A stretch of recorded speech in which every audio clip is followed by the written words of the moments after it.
इस कार्यक्रम के पुण्यार्जक हैं श्री विनोद काला, श्रीमती किरण काला। सफेद डिटर्जेंट, मेरी चॉइस मेरा सफेद। स्पार्कल, कड़ी चिकनाई हटाए, बदबू दूर करे। चैंपियन ब्लू, रंग हीरो, दाग zero. Shantinath detergent private limited, Kolkata. आजा सब लोग, सभी लोग श्रीफल लटका ले। आजा। हाँ, रुचि लाइफ से भी कर दिया। रुचि लाइफ से फूफा जी, सिद्धार्थ जी। आजा, श्रीफल चढ़ा सब लोग। मैं आप सुनो, आप तो अपना काम करो। जो हाँ, मांडलिक क्रिया कर लो। हाँ ठीक बस। और अब निवेदन करते हैं आर के जैन साहब, मनीष जी, मंडीदीप से विनोद जी आके अपना दीप प्रज्वलन करने की। सब लोग आके दीप, राजकुमार जैन आ जाएं, दीप प्रज्वलन करें। चलिए, हो गया। सभी लोग बैठ जाएं, अपने अपने स्थानों पर बैठें और अपन गुरु चरणों में चलते हैं। और गुरुदेव के चित्र के सामने आज मुख्य अतिथि यहाँ पर जो पधारे हुए हैं, वे दीप प्रज्वलन करके इस सभा का शुभारंभ कर रहे हैं। और विजय, अरे मोदी जी, निर्मल मोदी जी पहुंचो, अपने आप पहुंच जाए करो। पहुंचो पहुंचो। तरणी विद्या सागर गुरु, तारो हमेरी शीस। करुणा करो, वहीं से दो आशीष। यही प्रार्थना आपसे अनुनय से कर जोड़। पल पल पग पग बढ़ चले मोक्ष महल की ओर। पूज्य श्री जी के चरणों में इन्हीं पंक्तों के साथ में कि हम मोक्ष महल की ओर हम भी आपके पद चिन्हों पर बढ़ चलें, ऐसी भावना के साथ आपके चरणों में सादर नमोस्तु करते हुए पूज्य श्री आप अपनी मंगलमयी देशना से हमें उपस्थित करें। पूज्य महाराज श्री जी चरणों में नमोस्तु नमोस्तु नमोस्तु। सभी लोग अपने दोनों हाथ जोड़ लें और मेरे साथ महामंत्र के स्मरण के लिए अपना मानस तैयार करें।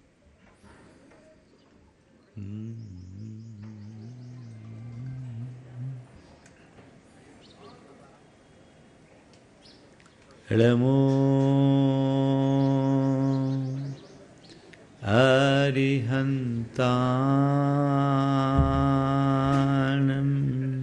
नमो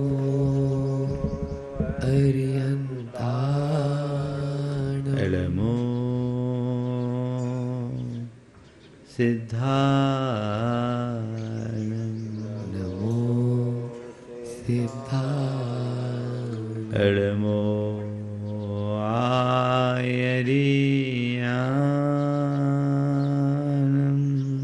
नमो आयरियाणं, नमो उवज्झायाणं, नमो उवज्जायाणं, नमो लोये सवसाहुनं, नमो लोये सव्यसाहुनं, एसो पंचनमोयारो,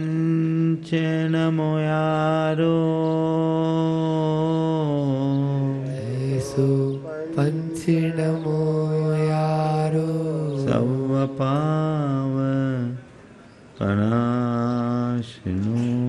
सवपावपनाशिनो, मंगलालं च सव्येसिं, मंगलानं च सव्येसिं, अर्हेमं ओ मंगलम, परमं होय मंगलम्।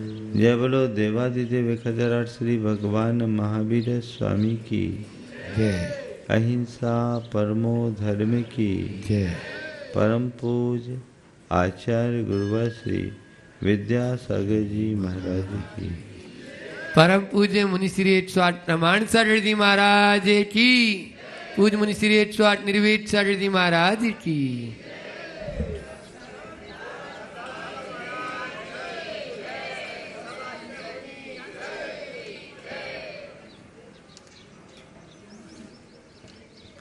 हमारे जीवन में अनेक प्रकार के उतार चढ़ाव आते रहते हैं और प्रायः ऐसे उतार चढ़ावों में लोग घबरा जाते हैं, मन डगमगा जाता है। धर्म हमें बताता है कि जीवन में चाहे जैसा उतार चढ़ाव क्यों ना हो, सब प्रकार के उतार चढ़ावों में ठहराव बनाए रखना ही हमारी सबसे बड़ी साधना है। सवाल है तमाम उतार चढ़ावों में स्थिरता को बनाए रखने का। कैसे स्थिरता लाएं? अप डाउन्स तो आते हैं, उसमें स्थिरता लाने के लिए आज आपसे 4 बातें कहना चाहूँगा। सबसे पहली बात, वस्तु के व्यवस्था को स्वीकार करें। क्या करें? स्वीकार करें। जो जैसी व्यवस्था है उस व्यवस्था को स्वीकार करने से हमारे मन को समाधान मिलता है और चाहे जैसे उतार चढ़ाव में भी मन में ठहराव बने रहता है। जैसे अभी आप लोग यहाँ आकर के बैठे हैं, बड़े इत्मीनान से बैठे हैं कि नहीं बैठे? हाँ, कोई गद्दा लगा है क्या? सामान्य सी बिछात है और उस बिछात में आप बड़े आनंद से बैठे हैं। क्यों? क्योंकि आपने ये बात एक्सेप्ट कर रखी है कि यही हमारा सिस्टम है, धर्म सभा की यही व्यवस्था है और ये मेरे लिए अनुकूल है। सामान्य रूप से आपको कहा जाए कि तुम अपने घर में भी ऐसी व्यवस्था रखो तो पसंद करोगे क्या? नहीं ना। वो आपने एक अलग व्यवस्था बना रखी, यहाँ एक अलग व्यवस्था और यहाँ व्यवस्था ऊंची नीची है, तो भी आपको एक्सेप्ट है। आप यहाँ बैठे हैं, आनंद ले रहे हैं, क्योंकि ये यहाँ का सिस्टम है, ये यहाँ की व्यवस्था है और हमें इस व्यवस्था को स्वीकार करना है। जहाँ स्वीकार भाव आता है वहाँ आनंद अपने आप आ जाता है। ऐसे ही जीवन में चाहे सुख हो या दुख हो, संयोग हो या वियोग हो, हानि हो या लाभ हो, मान हो या अपमान हो, ये इस संसार का सिस्टम है। इसे स्वीकार करने पर कभी विकल्प आएगा क्या? बोलो। हाँ, लेकिन मन इसे स्वीकार करता है? नहीं करता। मन केवल उसे पसंद करता है जो हम चाहते हैं। जिसे हम चाहते हैं हमारा मन केवल उसे पसंद करता है और रात दिन हम उसके लिए परेशान रहते हैं। संत कहते हैं तुम जो चाहो वो तुम्हें मिले, ये तुम्हारे हाथ में नहीं है, पर जो मिला है उसे तुम चाहो, ये सब तुम्हारे हाथ में है कि नहीं? बोलो।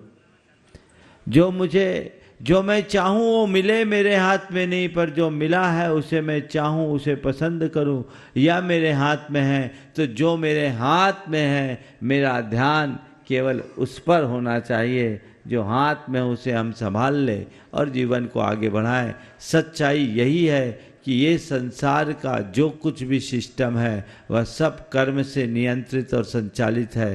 कर्म ही उन्हें नियंत्रित करता है, कर्म ही उन्हें संचालित करता है। हम उसे स्वीकार करें, हम उसके अधीन हैं और अधीन है। अच्छा है तो हमें स्वीकार करना है, बुरा है तो हमें स्वीकार करना है। अच्छा है तो वो भी टिकने वाला नहीं, बुरा है वह भी टिकने वाला नहीं। ये सारा परिवर्तन बाहर का है, मेरे भीतर का नहीं। अगर ये विश्वास अपने मन में जग जाए तो हमारे जीवन में स्थिरता बनी रहेगी। 4 बातें मैं आप सबसे कहूँगा। सबसे पहले विधि के विधान पर विश्वास रखिए। पहली बात क्या कह रहा हूँ? विधि के विधान पर विश्वास रखिए। ये संसार में जो कुछ भी ऊंचा नीचा होता है ये मेरे अधीन नहीं है, ये पुण्य पाप का खेल है। कब किसके साथ कैसी स्थितियां बन जाए कुछ कहा नहीं जाता। व्यक्ति कभी राजा से रंक बन जाता है, रंक से राजा बन जाता है, अमीर से गरीब बन जाता है, गरीब से अमीर बन जाता है। कब किसके साथ क्या घटना घट जाए कोई भरोसा नहीं। ये खेल विधि का खेल है, पुण्य पाप का खेल है। अनुकूलता पुण्य के निमित्त से मिलती है, पाप का प्रकोप आता, प्रतिकूलता आती है और ये खेल बदलता रहता है। हम उसे एक्सेप्ट करें तो और उसे नकारे तो, दोनों स्थितियों में वे हमारे साथ रहने वाली हैं। तो हमारी समझदारी इसी में है कि हम इस पर विश्वास रखें कि जो चीज़ें हैं वो हमारे हाथ में नहीं। हम लोग शास्त्रों को पढ़ते हैं, अनेक महापुरुषों के जीवन में इस तरह की स्थितियां बनी, बड़े बड़े उतार चढ़ाव आए, लेकिन तमाम उतार चढ़ावों में भी उनने अपने अंदर ठहराव बनाए रखा। थोड़ा अंजना के जीवन चरित्र को उठा करके देखिए। अंजना महासती थी। महासती अंजना, कितना उसके जीवन में उतार चढ़ाव आया। विवाह तय हो गया, विवाह भी हो गया, लेकिन विवाह के बाद पति ने 22 साल तक अपनी पत्नी को देखा तक नहीं। बोलो क्या बीतता होगा? विवाह होने के बाद निर्दोष रहने के उपरांत भी 22 वर्षों तक अगर पति किसी स्त्री को न देखे तो उसके मन पर क्या बीतेगा? बोलो आज किसी अंजना के साथ ऐसी स्थिति हो तो क्या होगा? महाराज वो झेल ही नहीं पाएगी, सीधे डाइवोर्स लेगी, या ज़्यादा कमज़ोर होगी तो सुसाइड करेगी। यही है ना? हाँ, लेकिन अंजना ने क्या किया? अंजना ने क्या किया? धैर्य रखा, अधीर नहीं हुई, एक ही विश्वास के साथ जीते रही। कर्म का उदय है। क्या सोची? ये कर्म का उदय है। वो कर्मोदय मानकर उसे सहज रूप से स्वीकार करती रही। जो है सो है।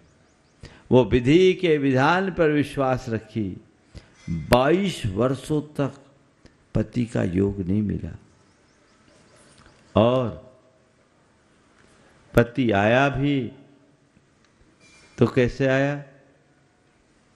अचानक पति के मन में ये भाव आया कि मेरी कोई पत्नी भी है, वो निर्दोष है, मैंने उसकी उपेक्षा की, मुझे उससे मिलना चाहिए।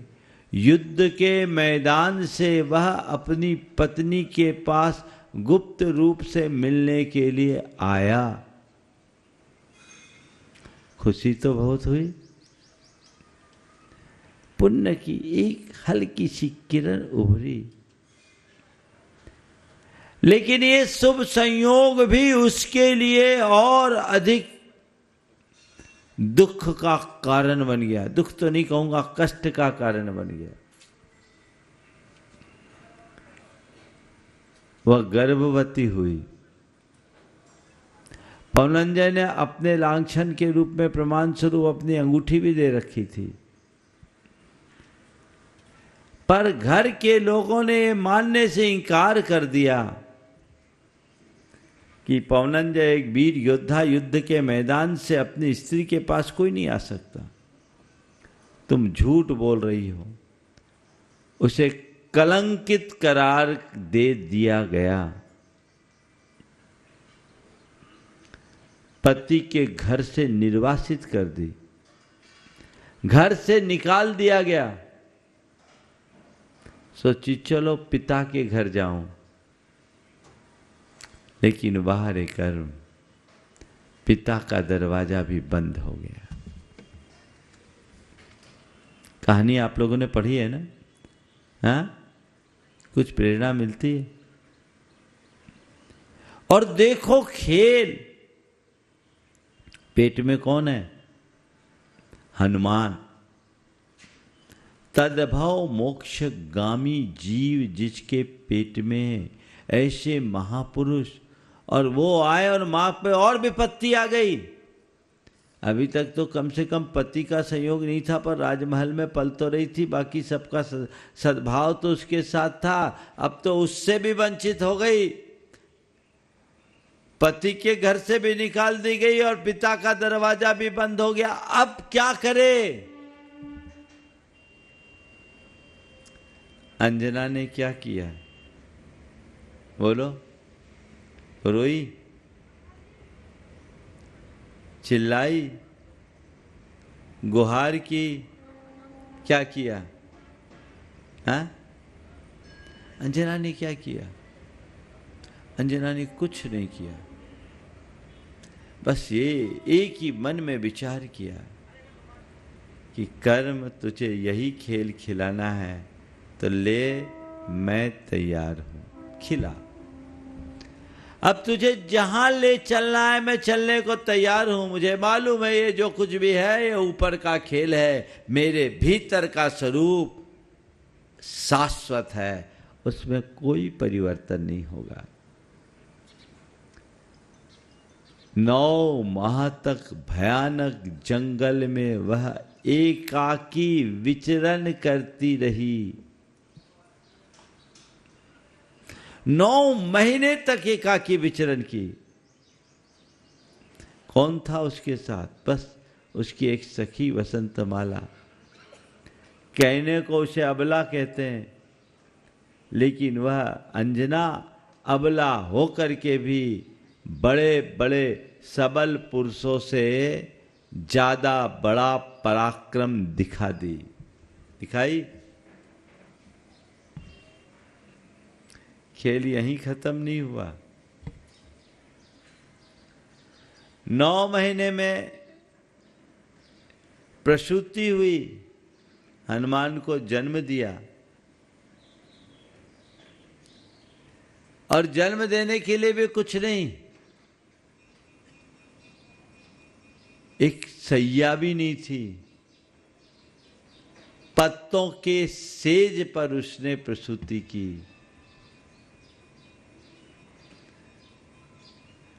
और प्रसूति के तत्क्षण बाद संयोग से उसके भ्राता का उधर से गुजरना हुआ। मामा का ना, हनुमान के मामा, तो उनका गुजरना हुआ, उनकी दृष्टि पड़ी और वो उसे ले गए, विमान से गिर गए। देखो, सद्य प्रसूत जीव विमान से गिर गया, पाप, लेकिन बाहर है पुण्य। उसके गिरने पर वो चट्टान चकनाचूर हो गई, इसलिए उनका नाम पड़ गया बजरंग। बजरंग बली बोलते हैं हनुमान। वज्र जैसा जिनका अंग था। कहानी अपनी जगह है, पर मैं आपसे केवल इतना कहना चाहता हूं, आज की तिथि में अपने साथ ऐसी कोई स्थिति नहीं है। इतना भयानक कष्ट, इतना भयानक उपसर्ग, इतनी विचित्र और विषम परिस्थिति किसी के साथ नहीं है। छोटी मोटी बातें हैं। यदि ऐसी स्थिति में कर्मोदय को ध्यान में रखकर, विधि के विधान को विश्वास में रखकर हम चाहें तो क्या सह नहीं सकते? बोलो, हाँ? सहा जा सकता है कि नहीं? ठहराव लाया जा सकता है कि नहीं? ठीक है, पाप का उदय है, निकल जाएगा। कर्म का खेल है। ये अपने मन में जगाना चाहिए। यदि ऐसा विश्वास अंतर मन में विकसित हो गया तो हमारी सामर्थ्य अपने आप मजबूत हो जाती है। और जो लोग इसको नहीं समझ पाते वो छोटी छोटी बातों में टूट जाते हैं। टूटने से बचिए, अंदर से मजबूत बनिए। ये आपको, इसी के बल पर आप आगे बढ़ पाओगे। तो पहली बात, विधि के विधान पर विश्वास रखे। दूसरी बात, सकारात्मक सोचे। कितना भी उतार चढ़ाव हो ना, अगर आपकी सोच पॉजिटिव है तो आप अपने अंदर स्थिरता रख सकोगे। और आपके जीवन में चाहे कितनी भी प्रकार की अनुकूलता क्यों ना हो, सोच निगेटिव है तो आप में कहीं भी स्थिरता नहीं होगी। अपनी सोच को पॉजिटिव रखिए। मेरे संपर्क में एक सज्जन है जिनको भाई ने बड़ा धोखा दिया। भाई ने धोखा दिया, बड़ा विश्वासघात किया, अपार संपत्ति का धनी, सब कुछ हड़प लिया।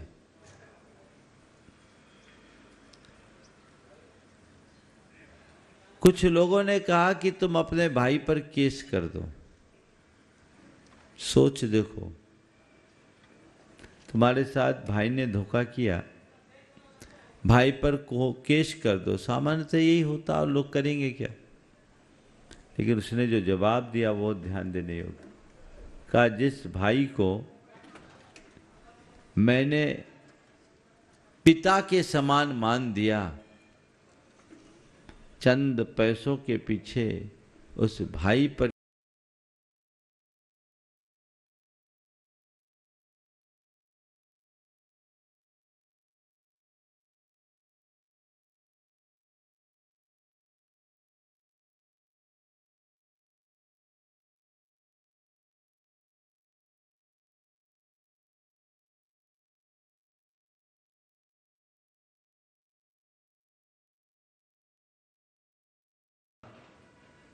तो आज मैं सड़क पर आ जाता। अब कर्म का उदय है, मुझे एक अवसर मिला है कुछ अच्छा करने का। मुझे ऐसा लगता है कि मेरा पिछले जन्म का कोई अकाउंट सेट होगा, रह गया होगा, वो अब सेटल हो गया। मैं किसी ऋण से ऋण हो रहा हूं। सोच में कितना अंतर। और उस व्यक्ति ने एकदम सकारात्मक दृष्टि रखी। हुनर था, गुडविल थी, अपने मित्रों के साथ मिला और मित्रों के साथ मिलकर उसने एक कंपनी बनाई। उस कंपनी में रियल एस्टेट की कंपनी थी और 2004 से 7 के बूम में शिखर पर पहुंच गया। आज एक बहुत बड़ी कंपनी का मालिक है। वो कहता है कि अगर मैं अपने भैया के साथ उलझता और केस मुकदमा में लगता तो आज भी केस ही लड़ता रहता, लेकिन उधर न लगकर रचनात्मक दिशा में लगा, आज शिखर पर पहुंच गया। मन में स्थिरता भी रही और आगे भी बढ़ पाया। ध्यान रखने की बात है, बिना स्थिरता के आप आगे बढ़ ही नहीं सकते। अगर अपने आप को आगे बढ़ाना चाहते हो तो स्थिरता रखिए और सोच को सकारात्मक रखिए। आप देखिए छोटी छोटी बातों में आप क्या करते हो, उनमें उलझ जाते हो कि आगे बढ़ते हो। मैं आपसे कहता हूं, जीवन में कैसी भी समस्या हो, समस्या की तरफ देखिए ही मत, आप हमेशा समाधान की तरफ देखने की कोशिश कीजिए। समस्या की तरफ देखोगे तो समस्या में उलझ के रह जाओगे और समाधान के रास्ते को खोजोगे तो बड़ी से बड़ी समस्या को भी पार कर दोगे। वैसी दृष्टि होनी चाहिए। सोच को सकारात्मक बनाइए, जीवन में व्यापक बदलाव घटित हो सकता है। तीसरी बात, धीरज रखना सीखिए, पेशेंस न खोए। आजकल छोटी छोटी बातों में लोग अधीर हो जाते हैं, मन टूट जाता है। अब क्या होगा, अब कैसे करेंगे, ऐसा हो गया वैसा हो गया। अरे कोई भी बात है, धैर्य तो रखना ही पड़ेगा ना। समय बदलता है, चीज़ें बदल जाती हैं। बहुत सारी समस्या का हल तो केवल समय के पास होता है। अधीर मत होइए, ठीक है थोड़े समय की बात है, सब ठीक होगा, सब ठीक होगा, सब ठीक होगा। या देखते हैं देखते हैं देखते हैं। थोड़ा सा मन में यदि धैर्य रखने की कला हमने विकसित कर ली, मन की अधीरता दूर कर दी, तो हमारे जीवन का पथ बहुत आसानी से प्रशस्त हो सकता है। हम धैर्य रख करके चले और जीवन के पथ को प्रशस्त करने का प्रयत्न करें, धीरज न खोएं।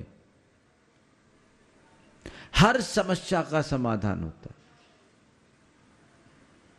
हम लोग बहुत जल्दी उतावली कर देते हैं और उतावली में निर्णय दे देते हैं।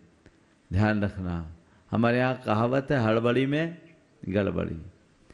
तो जहाँ हड़बड़ी होगी वहाँ गड़बड़ी होगी। हमें अधीर नहीं होना चाहिए, हमें उतावलापन नहीं दिखाना चाहिए। बहुत धैर्य, संयम और शांति के साथ अपने जीवन के क्रम को आगे बढ़ाने का प्रयास करना चाहिए। यदि हम मन में धीरज रखते हैं तो चीज़ें हमारे अनुकूल बन सकती है, बन जाती है। और धैर्य खो दें तो अनुकूल अवसर भी हमारे हाथ से निकल जाता है। आप सब अपने अंतर मन में टटोल झांक कर देखिए, आपके आंखों के सामने दृश्य झलकेगा कि मेरी थोड़ी सी हड़बड़ी ने बड़ा चूक कर दिया, थोड़ी सी अधीरता के कारण बड़ा नुकसान हो गया।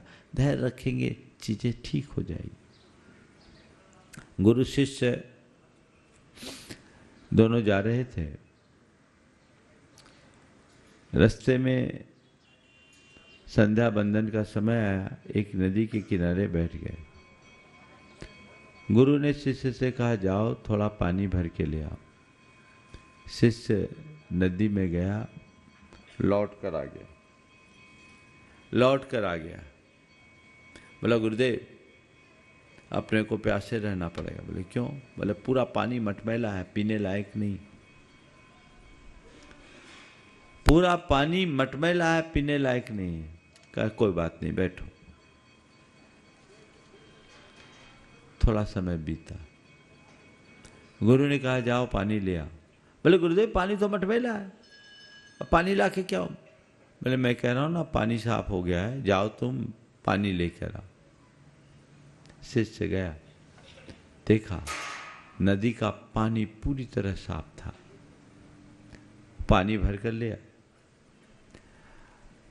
और कहा, गुरुदेव आपने क्या चमत्कार कर दिया। पहले गया पानी मटमैला था, आपने दोबारा भेजा पानी बिल्कुल साफ, इसका राज क्या है?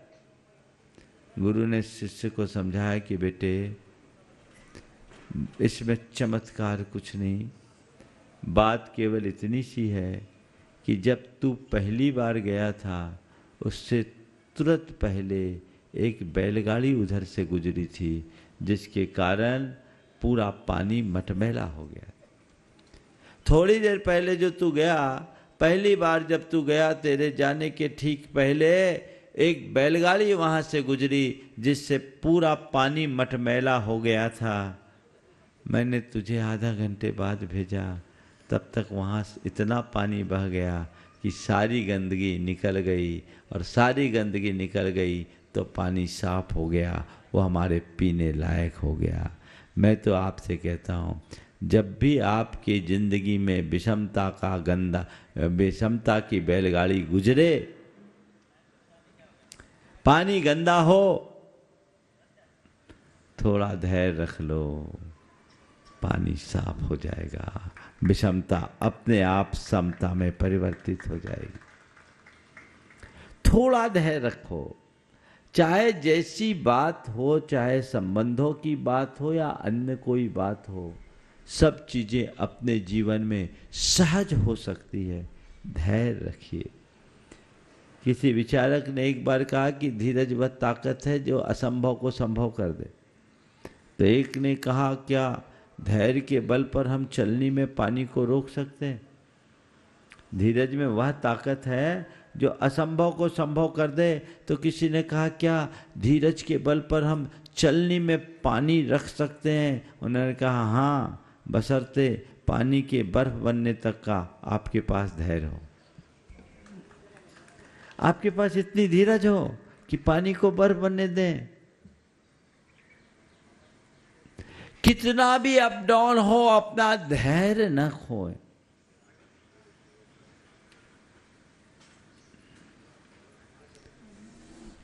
हम मुनियों के लिए लिखा, कड़ाके की सर्दी, बिना कुछ ओढ़े बिछाए खुले आसमान के नीचे रात बिता रहे। कैसे बिताए? बोलो, क्या ओढ़ेंगे? आप लोग कंबल ओढ़ोगे, है ना? हम लोगों के लिए क्या कहा? अगर ऐसी स्थिति है तो कहे धृति कंबलावृता, धैर्य के कंबल को ओढ़ दो। किसको ओढ़ो? धीरज के कंबल को ओढ़ लेने से ठंड की अनुभूति नहीं होती। इसी तरह जीवन में चाहे कैसे भी प्रतिकूल प्रसंग क्यों ना आए, मन में धैर्य रख लो, वो प्रतिकूलता तुम्हें कभी परेशान नहीं करेगी। उस धीरज के रखने से क्या लाभ होता है? हमारा चिंतन सकारात्मक होता है, हमारा आत्मविश्वास प्रगाढ़ बनता है, और जिनका चिंतन सकारात्मक हो, जिनका आत्मविश्वास प्रगाढ़ हो, वही समाधान खोज पाता है। अगर चिंतन नकारात्मक हो, आत्मविश्वास कमजोर हो जाए तो समाधान कैसे पाओगे? हमेशा ध्यान रखने की बात है कि चीजों को बदल पाना हमारे हाथ में नहीं है, लेकिन अपने मनस्थिति को संभाल पाना हमारे हाथ में है, और हम इन्हीं माध्यमों से संभाल सकते हैं। हमेशा एक बात को दोहराइए, मुझे धीरज रखना है, मुझे धीरज रखना है, मुझे धीरज रखना है। ये कला अपने अंदर विकसित हो जाए, चीजें बदल जाएगी। और चौथी बात, आशावादी बने रहें। क्या करें? आशावादी बने, हताशा से बचे। आशावादी बनेंगे, चीजें अनुकूल हो जाएगी। चाहे कुछ भी हो, आशावादी बने। हमेशा एक बात ध्यान रखें, अभी अंधेरा है ना, घबराए नहीं, प्रभात होगा। रात के आगे तो प्रभात ही है ना, अंधेरे के बाद तो उजाला ही है। अब क्या होगा? रात हो गई, और क्या होगा? रात के बाद केवल और केवल प्रभात होगा। मन में ऐसा विश्वास हो, काली रात है। एक आदमी रात को कोसते हुए जी रहा है, और दूसरा आदमी रात है, वो ये सोच के जी रहा है कि सुबह होने को है। बोलो कौन अच्छा है? रात घनी, रात काली, बड़ी लंबी रात, बड़ी काली रात, ऐसा कहने से, रात को कोसने से क्या रात भाग जाएगी? हाँ? आशा का एक दीप जगा लो, सुबह होने को है। सुबह होने को भी है, सुबह होने को है।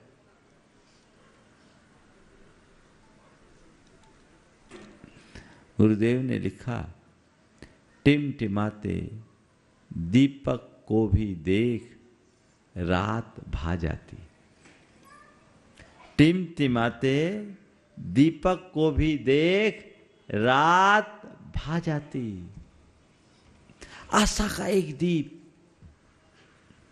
सुबह होगी सब ठीक हो जाएगा, सुबह होगी सब ठीक हो जाएगा, चीजें ठीक होगी। कभी मन में हताशा मत आने दो। देखिए, ऐसे तत्वज्ञानी और आशावादी दृष्टि रखने वाले के जीवन में जब किसी तरह की दुर्घटना घटती है, उतार चढ़ाव होते हैं, तो वो अपने आप को कैसे संभालता है? एक व्यक्ति जिसकी दुर्घटना में मृत्यु हो गई, बहुत अच्छा कारोबारी था, बहुत लमसम व्यापार था, कंस्ट्रक्शन का काम था। जैसा कि आजकल अक्सर होता है, उसकी मृत्यु के बाद उसके भाइयों की नीयत खराब हो गई। भाइयों की नीयत खराब हो गई, उनने सारा बिजनेस अपने कब्जे में कर लिया। जिस समय उस व्यक्ति की मृत्यु हुई, उसके बेटे की उम्र मात्र 15 साल की थी। एक बेटा और 2 बेटियां थी, बड़ा बेटा था।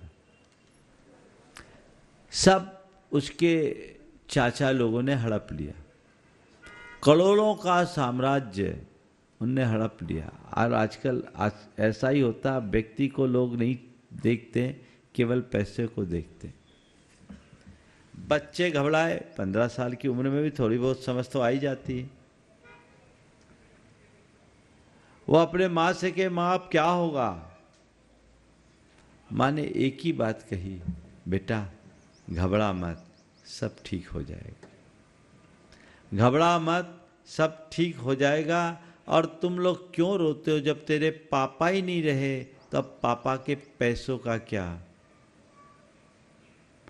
अब हमने पापा के जाने को स्वीकारा है, तो हमें अब पापा के पैसे के जाने को भी स्वीकारना पड़ेगा।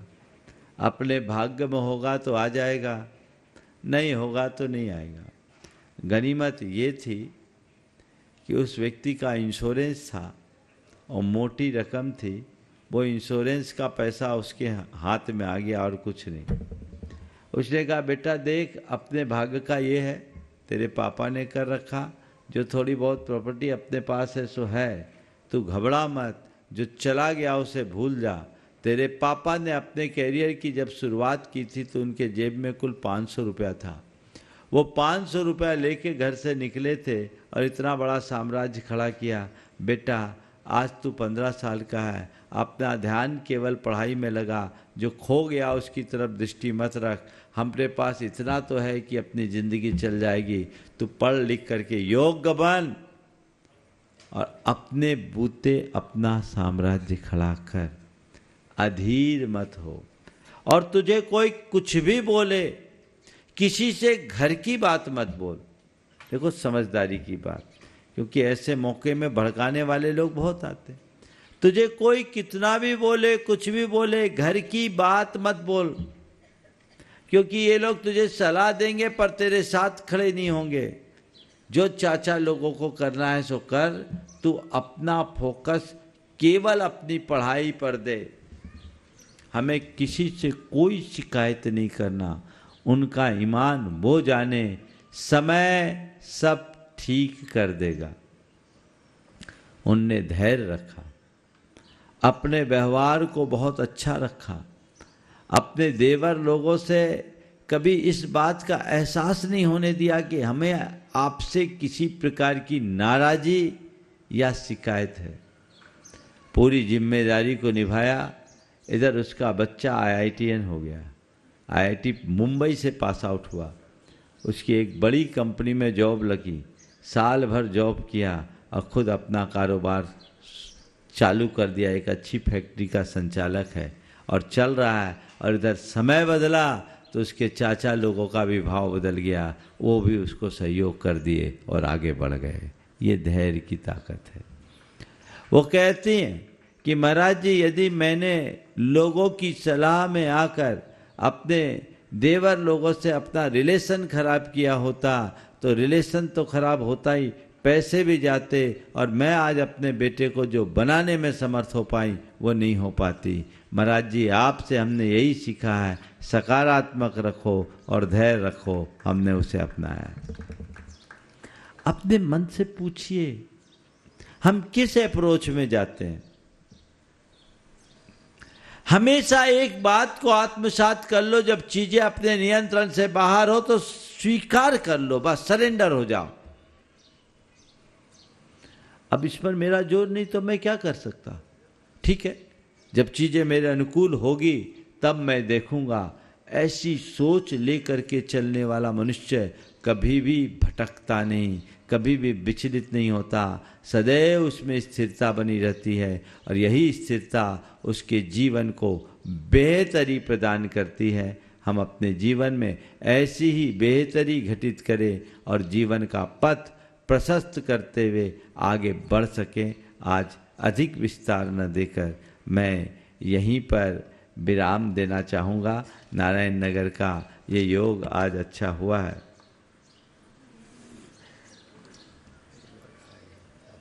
आज आप लोगों का योग बना है, बहुत अच्छी बात।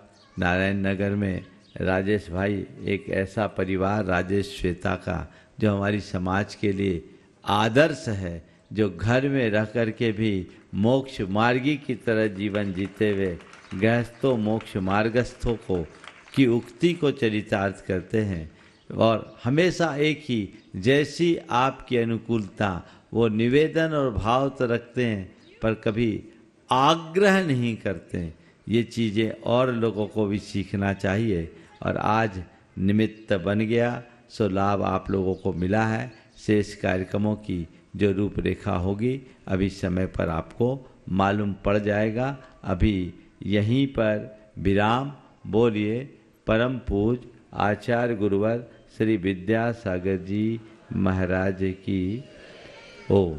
परम पूज्य मुनि श्री 108 प्रमाण सागर जी महाराज की ओम। जो आज का एक सूचना सभी के लिए दे दे, बाहर भी सुन रहे हैं। आप लोगों ने जो 4 बातें 14 भाग जिसकी 16 पुस्तकें पूज्य महाराज श्री जी द्वारा रचित। इस कार्यक्रम के पुण्यार्जक हैं श्री विनोद काला, श्रीमती किरण काला। सफेद डिटर्जेंट, मेरी चॉइस मेरा सफेद। स्पार्कल, कड़ी चिकनाई हटाए, बदबू दूर करे। चैंपियन ब्लू, रंग हीरो, दाग zero. Shantinath detergent private limited, Kolkata.